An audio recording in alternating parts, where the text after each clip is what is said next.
Elon Musk's SpaceX has completed its second attempt to launch 46 Starlink satellites, breaking a record in the process. According to various online sources, the two-stage Falcon 9 rocket, which scrubbed at T-46 seconds on July 21st, lifted off successfully just 1 day later. Stay tuned to find out everything you need to know, and trust us, you don't want to miss this. Firstly, SpaceX has broken records after it recently launched a total of 46 Starlink satellites into space. Here's what you need to know. On July 22nd, SpaceX completed its second attempt to launch 46 satellites, even breaking a record doing so. The two-stage Falcon 9 rocket took off successfully the next day from Vandenberg Air Force Base in California. The launch occurred at approximately 1:40 p.m. EDT in severely foggy conditions on the West Coast. The launch enabled SpaceX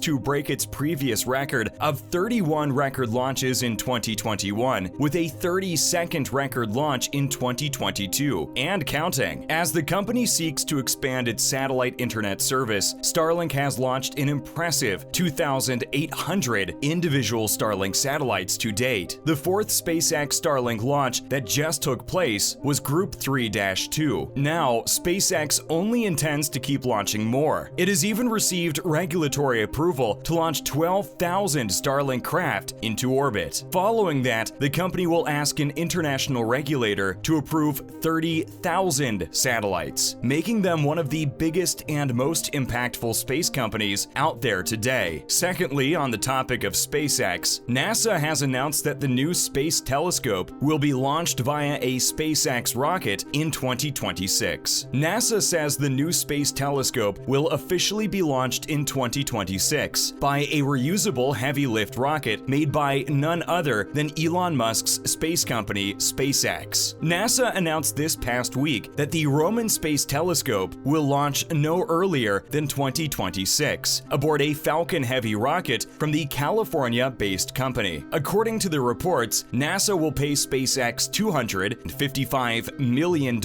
for the launch service, as well as other mission-related costs. The mission is scheduled to launch from NASA's Kennedy Space Center in Florida from Launch Complex 39A. While Falcon Heavy is a relatively new rocket, it has only launched 3 times, most notably in 2018, with a Tesla-riding mannequin on board. It appears the agency preferred the extra fuel this rocket can carry over SpaceX's lighter-lift Falcon 9 workhorse. This is due to Roman's flight to a distant orbit known as Lagrange 2, or L2, which is approximately 930,000 miles, 1.5 million kilometers, away from our planet. This orbit, which the James Webb Space Telescope also shares, is relatively far from Earth, necessitating the use of additional fuel to fly there directly. Now, the Roman telescope, formerly known as the Wide Field Infrared Survey Telescope, or WFIRST, has the same mirror size as the long-running Hubble Space Telescope. Roman, on the other hand, is designed to look at fields of view 100 times larger than Hubble. As a result, the new observatory is well suited for large-scale surveys of the universe. Additionally, working in infrared light, Roman plans to investigate dark energy and dark matter, which are thought to account for much of the universe's structure, giving experts useful information that they have not yet been able to uncover. The telescope will also look for exoplanets using a technique known as microlensing, which looks for subtle warps in space-time caused by planets orbiting their parent stars. According to NASA, the Wide Field Telescope will be a valuable surveyor of exoplanets, scouting for worlds that Webb can see in higher resolution and that are farther away from Earth than what the Transiting Exoplanet Survey Satellite, TESS, can pick up. Now, this is very exciting news for space enthusiasts and experts around the globe. And once this launch takes place in a couple of years, there is no telling the new information that will come out about our solar system. Next, in semi-unrelated news, the billionaire CEO Elon Musk continues to deny claims that he had an affair with Google co-founder's wife. Elon Musk, aka the world's richest man, has denied having an affair with Nicole Shanahan, who happens to be the wife, now ex-wife, of Google co-founder Sergey Brin. Furthermore, However, Shanahan has also stated that the story is false, and Musk has stated that he hopes Shanahan sues the Wall Street Journal, who originally published the story, for defamation. The Wall Street Journal reported very recently that Musk, the high-profile tech billionaire and CEO of both Tesla and SpaceX, had a brief affair with Shanahan back in December of last year. According to the WSJ story, which cites anonymous sources familiar with the matter, Brin filed for divorce from Shanahan after learning about this information, which effectively also ended his friendship with Musk. However, just a few days ago, Musk shared a photo of himself partying with Google co-founder Sergey Brin, denying allegations that he had an affair with Brin's wife and that their friendship is over. Mr. Musk, aged 51, called the claims of a fling total BS, adding, "Haven't even had sex in ages. Sigh." Additionally, the world's wealthiest man posted a photo of himself partying with Mr. Brin, aged 48, who supposedly ended their bromance following the alleged betrayal. "I took this photo only 2 hours ago," Mr. Musk said of the photo of him laughing and rubbing shoulders with his fellow billionaire. Mr. Musk then insisted via email that Nicole and Sergey's divorce has absolutely nothing to do with me. "It's clear that there are very conflicting sides of the debate, with many believing Musk and others believing that he would have an affair, considering all of the other allegations that have turned out to be true, like fathering twins to one of his employees. But what do you think? Could this be true or simply another rumor put out for clicks?" Finally, back on the topic of Musk's space company, here are some of the most significant SpaceX milestones to date. Here's just a brief look back at some of SpaceX's most significant rocket launches, landings, payloads, and tests to date. And you may notice an ongoing theme here. All of these milestones took place within just a few years of each other, something no other space company has ever achieved. Firstly, the company's first ever successful flight of Falcon 1. Of course, we had to begin with this pivotal moment. Now, SpaceX's journey did not begin very smoothly. Its first rocket launch, the Falcon 1, lasted only 1 minute. The second and third attempts were also unsuccessful. Following the third attempt, SpaceX was on the verge of bankruptcy, with Musk stating that the funds for the upcoming fourth attempt were the last money the company had. However, on its fourth launch attempt on September 28, 2008 to be exact, the Falcon 1 finally was able to reach orbit, making it the first privately developed liquid fuel rocket to reach Earth's orbit, according to SpaceX. Following the successful launch of the Falcon 1, SpaceX planned to develop an improved version of the rocket, calling it the Falcon 1E, but that plan was abandoned in favor of the now popular Falcon 9. Next up, the Dragon docks on the ISS. In yet another incredible accomplishment, SpaceX became the first private company to dock with the International Space Station. On May 25, 2012, more than a year after the Dragon's successful return to Earth, SpaceX launched it to the ISS. Astronauts on board the space station used a robotic arm to pull the Dragon capsule into the station's docking port. Since then, SpaceX has sent Dragon to the ISS on several resupply missions for NASA. Another massive achievement came when SpaceX made history by landing the first ever rocket booster. One of the primary reasons Elon Musk founded SpaceX was to develop the technology to land and reuse a spacecraft, knowing that sending humans to Mars would be a very expensive cost, almost unattainable. So Elon Musk made it his personal mission to improve the aerospace industry, meaning the ability to reuse large parts of a very expensive spacecraft that would otherwise disintegrate in orbit was one of the critical requirements to lowering costs and making this dream some kind of reality. Now, the very first step in making this possible was the successful landing of an orbital first stage rocket, which SpaceX accomplished in 2015 when it made the first unmanned upright landing with a Falcon 9 rocket booster. Next up, the company's first ever astronaut launch. All systems were fully ready for SpaceX's first ever astronaut launch after the company completed an in-flight abort test of its Crew Dragon capsule. And thankfully, the historic flight went off without a hitch, taking off on May 30th, 2020, and docking at the ISS the next day, on May 31st. Though it was metaphorically smooth sailing, astronauts Bob Bob Behnken and Doug Hurley stated that riding a Falcon 9 was totally different than riding NASA's space shuttle, and that the experience was somewhat rougher than expected. The astronauts had been on board the International Space Station for just over 2 months. Following this, the astronauts boarded the newly named Endeavour Demo 2 capsule, which returned to Earth on August 2nd, 2020. And finally, SpaceX's 100th launch, and the 6th time the Falcon 9 booster has been reused. With a single launch on August 18th, 2020, SpaceX achieved 2 significant milestones. SpaceX's 11th Starlink satellite launch was also the company's 100th launch. Furthermore, this was the 6th time SpaceX reused the Falcon 9 booster B1049. That's a new record for the number of times SpaceX or any company has reused a commercial rocket, a true testament to SpaceX's dedication